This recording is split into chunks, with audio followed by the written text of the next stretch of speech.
नमस्कार दोस्तों, स्वागत है आप सभी लोगों का हमारे चैनल ट्रेडिंग मित्र में। आज हम बात करने वाले हैं वोडाफोन आइडिया लिमिटेड के बारे में। आपने देखा होगा कि शेयर में कुछ प्रॉफिट बुकिंग आ रही है, तो बहुत सारे लोगों के कमेंट्स आ रहे थे कि क्या शेयर नीचे आ जाएगा फिर से, क्योंकि बहुत सारे लोगों की जो बाइंग है 15 रुपए के ऊपर की है और बहुत सारे लोगों ने शॉर्ट टर्म के लिए बाय किया हुआ है। जैसे कि मैं हमेशा बोलता हूँ कि आपको बाय करना है लॉन्ग टर्म के लिए, ना कि शॉर्ट शॉर्ट टर्म के लिए, क्योंकि किसी भी शेयर में हमें प्रॉफिट तभी ज़्यादा मिलता है जब हम लॉन्ग टर्म के सोच के रखते हैं। क्योंकि शॉर्ट टर्म में कभी भी मार्केट खराब हो सकता है, कभी भी कुछ बैड न्यूज़ निकल के आ सकती है। पर इस समय एक ऐसी खबर आ रही है कि जो कि सारे के सारे टेलीकॉम सेक्टर के लिए गेम चेंजर साबित हो सकती है। इस समय ऐसी कोई भी बैड न्यूज़ नहीं है जिसकी वजह से शेयर में गिरावट हो रही हो। बस यहाँ पे एक प्रॉफिट बुकिंग है और अब आने वाले हैं Q3 के नंबर्स। तो Q3 के नंबर से पहले बहुत सारे इन्वेस्टर हैं जो कि अपना प्रॉफिट बुक करते हैं, क्योंकि एक माइंड में ये रहता ही है कि हो सकता है कि कुछ बैड न्यूज आ जाए या रिजल्ट बहुत ज़्यादा खराब हो जाए।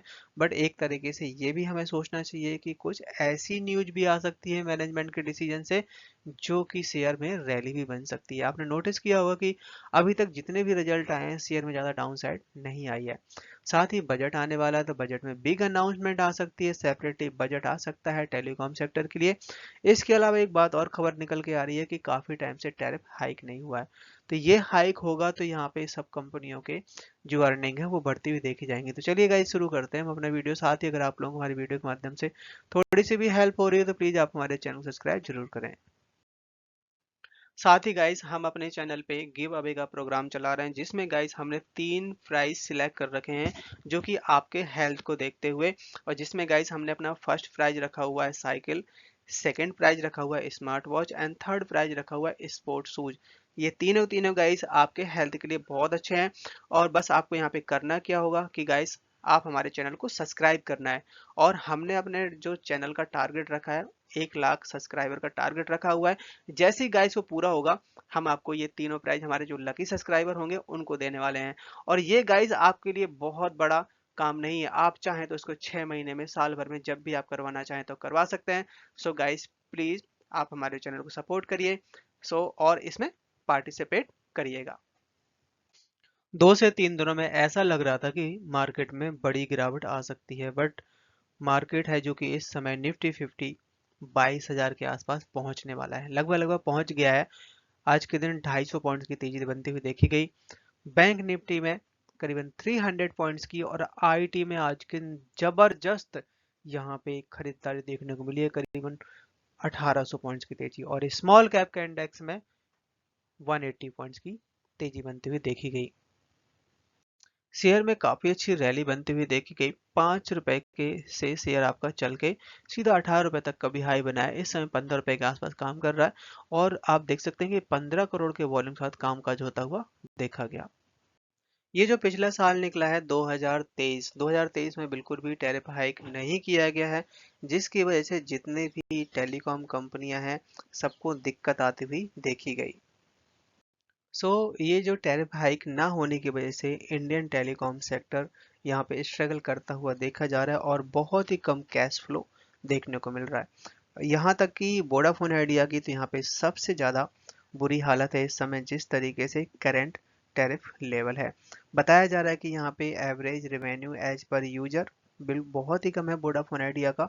अगर हम बात करें एयरटेल और रिलायंस जियो का तो इनका बहुत ही अच्छा है।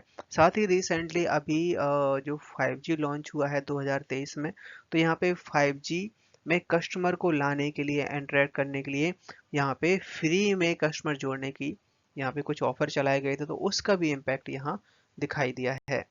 और बताया जा रहा है कि ये जो 2024 आएगा इसमें टैरिफ हाइक हो सकता है।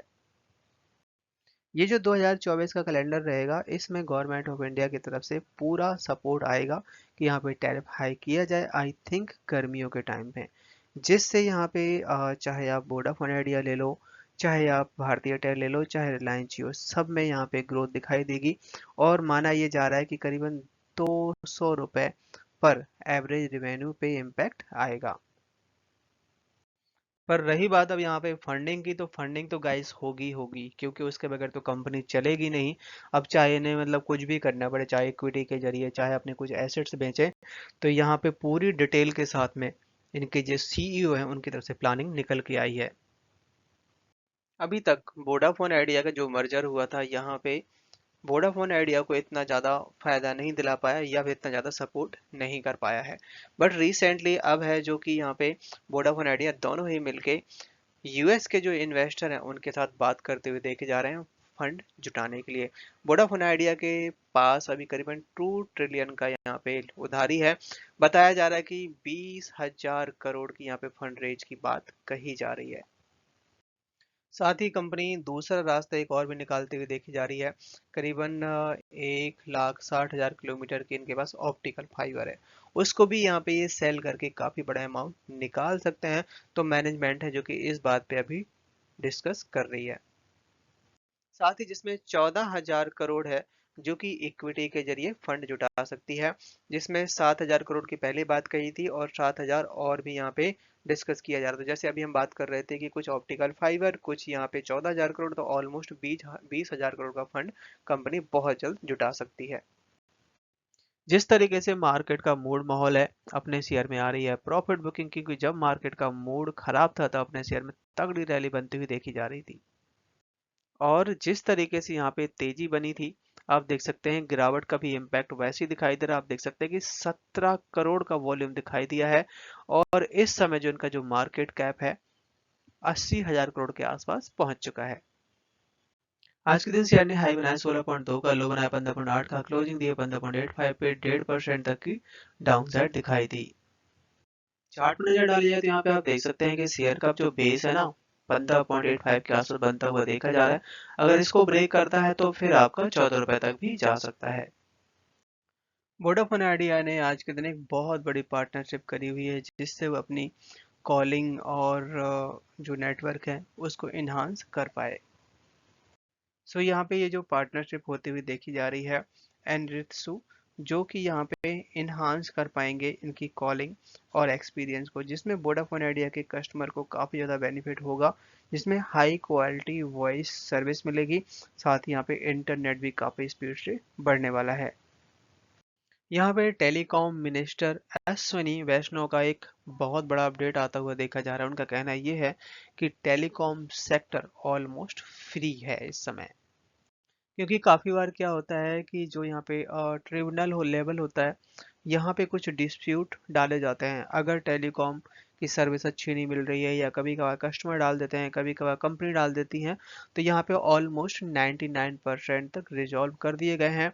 बताया जा रहा है कि जिससे टेलीकॉम सेक्टर एकदम से फ्री है। ऑलमोस्ट सारे इनके जो डिस्प्यूट हैं इस समय सेटल हो गए हैं। गवर्नमेंट ऑफ इंडिया है जो कि इस समय अपनी गाइडलाइन चेंज करने की बात कर रही है, जो कि 5G से रिलेटेड जो भी नेटवर्क लीज भी लिए जाते हैं उनके ऊपर। अभी इनके ऊपर ज़्यादा डिटेल नहीं है, बट गवर्नमेंट ऑफ इंडिया बहुत जल्द इसको डिक्लेयर करके ये सबको पब्लिश कर देगी और सबके सामने आ जाएगा कि इसमें क्या इम्पैक्ट पड़ेगा 5G नेटवर्क के ऊपर। साथ ही अभी रिसेंटली जो टेलीकॉम बिल आया है उसका इम्पैक्ट जो दिखाई दे रहा है, जो कि गवर्नमेंट यहाँ पे सारे बदलाव कर रही है। अगर हम इसके Q3 के नंबर्स की जो डेट है उसके ऊपर अगर हम बात करें तो ऑलमोस्ट इनके जो जनवरी का लास्ट वीक है वहां पे आना चाहिए, क्योंकि पिछली बार 31 जैन को आए हुए थे। वोडाफोन आइडिया का जो एक पार्टनर पेरिस बेस्ड है, वहां पे क्या कि इको सिस्टम के तहत टेलीकॉम सेक्टर में काम किया जाता है, तो अब वोडाफोन आइडिया अपने इंडिया में लाने की बात कर रहा है। इस पार्टनरशिप का वोडाफोन आइडिया बहुत ज़्यादा फायदा उठा सकता है। बताया जा रहा है कि 2022 में गेमिंग का बहुत ज़्यादा ग्रोथ देखने को मिला है अभी तक, और 2027 तक $140 मिलियन की ग्रोथ बताई जा रही है इंडियन मार्केट में। तो वोडाफोन आइडिया अब यहाँ पे ट्राई कर रहा है कि जो पेरिस बेस्ड इनका पार्टनर है वहाँ की जो गेमिंग आइडिया है इंडिया में उतारने की बात कर रहे हैं।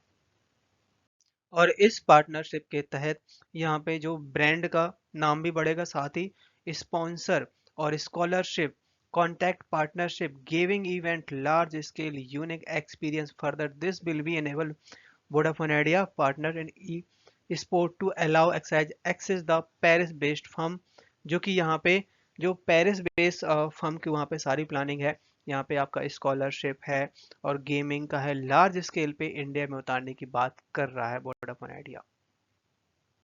कंपनी है जो कि लगातार काफी अच्छे तरीके से बड़ी बड़ी कंपनी के साथ पार्टनरशिप करते हुए देखी जा रही है।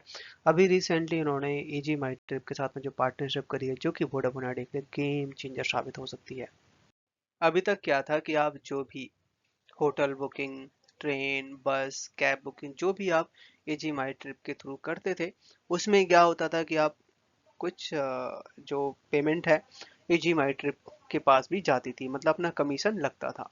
बट जो भी वोडाफोन आइडिया के जो कस्टमर हैं, तो यहाँ पे वोडाफोन आइडिया ने एक ऐप लॉन्च किया है, मतलब जिससे आप रिचार्ज वगैरह करते हैं उसी ऐप में एक कॉलम और ऐड कर दिया है ये सारी बुकिंग के लिए, जिसमें आपको जीरो कन्वेंशनल फी लगने वाली, मतलब कोई भी चार्ज नहीं लगेगा अगर आप यहाँ से वोडाफोन आइडिया के थ्रू बुक करते हैं, जिससे यहाँ पे बहुत ज़्यादा बेनिफिट होगा। इसके अलावा इंटरनेशनल होटल्स, हॉलिडे, बस एक्टिविटी, कैब बुकिंग, इन पे भी यहाँ पे काफ़ी ज़्यादा छूट भी आने की उम्मीद है। इसके अलावा अगर आप वोडाफोन आइडिया ऐप के थ्रू ये सारी चीज़ बुक करवाते हैं तो आपको free airport pick and drop, ये भी उसमें सर्विस अवेलेबल होगी। और जो कि आप यहाँ देख सकते हैं होटल बुकिंग है मिनिमम बुकिंग वैल्यू, जो कि सबसे कम जो वैल्यू है वो यहाँ पे लगने वाली है। रिसेंटली यहाँ पे वोडाफोन आइडिया ने अमेजोन के साथ में पार्टनरशिप करता हुआ देखा जा रहा है। अभी तक ये पार्टनरशिप जो थी भारतीय एयरटेल और रिलायंस जियो के पास ही थी। सो यहाँ पे जो अमेजोन प्राइम वीडियो की सब्सक्रिप्शन है, ये सारा प्लान यहाँ पे वोडाफोन आइडिया लॉन्च कर चुका है, जो कि है 32 रुपए पर ईयर के हिसाब से। जिसमें यहाँ पे रिलायंस जियो का जो प्लान है 4500 का है, भारतीय एयरटेल का है 3400 का है, तो जिसमें सबसे सस्ता इसमें वोडाफोन आइडिया ने लॉन्च किया है। इस समय गाइस क्या है कि प्रमोटर्स के पास काफी ज्यादा हिस्सा इन्होंने गवर्नमेंट को बेच दिया था। आप देख सकते हैं कि प्रमोटर्स के पास जो 75% तक का स्टेक था, जो कि इस समय 50% तक रह गया है। बट यहाँ पे यही दूसरी तरफ एफआईआई और डीआईस लगातार शेयर में अपने इन्वेस्टमेंट बढ़ाते हुए देखे जा रहे हैं। आप देख सकते हैं कि मार्च 2023 में 2.28% तक का स्टेक था, जो कि यहाँ पे 2.46% तक का स्टेक सितंबर तक में बढ़ा दिया है। डीआईएस की तरफ से भी ये सेम स्टेक यहाँ बढ़ाया गया। आप देख सकते हैं 33.72% स्टेक था, जो कि यहाँ पे 35% स्टेक कर दिया गया है। इस बार की अर्निंग बता रहे हैं मिली जुली रह सकती है जैसे इनकी प्रीवियस अर्निंग थी। अगर हम बात करें इनके एक साल के नंबर्स पे, तो धीरे धीरे करके इनकी जो सेल है वो तो बढ़ रही है, बट यहाँ पे आपका जो लॉस है ये बढ़ता हुआ देखा जा रहा है। क्यों? क्योंकि कंपनी के पास जो इंटरेस्ट है, उधारी है, सबसे ज्यादा यहाँ पे दिक्कत ये कर रहा है। खर्चे हैं, खर्चे लगभग आप अगर देखेंगे तो खर्चे लगभग वही हैं। तो इस बार के जो नंबर हैं, नंबर ऑलमोस्ट मिले जुले रह सकते हैं, हम ये नहीं कह सकते खराब रहने वाले हैं। पिछली बार जब इनके Q2 के नंबर्स आए थे खराब थे, बट उससे शेयर में ज़्यादा इम्पैक्ट नहीं पड़ा, क्योंकि उसमें जो प्रोसेस हो रहा है, उसमें जो डेवलपमेंट हो रही है, वो ज़्यादा यहाँ पे मोस्ट इम्पोर्टेंट रहने वाला है। तो जिस तरीके से यहाँ पे सब्सक्राइबर कम गिर रहे हैं, गवर्नमेंट ऑफ इंडिया के बाद काफ़ी ज़्यादा स्टेक है, बाइंग हो रही है, तो काफ़ी बेटर परफॉर्मेंस रह सकती है Q3 के नंबर्स पर।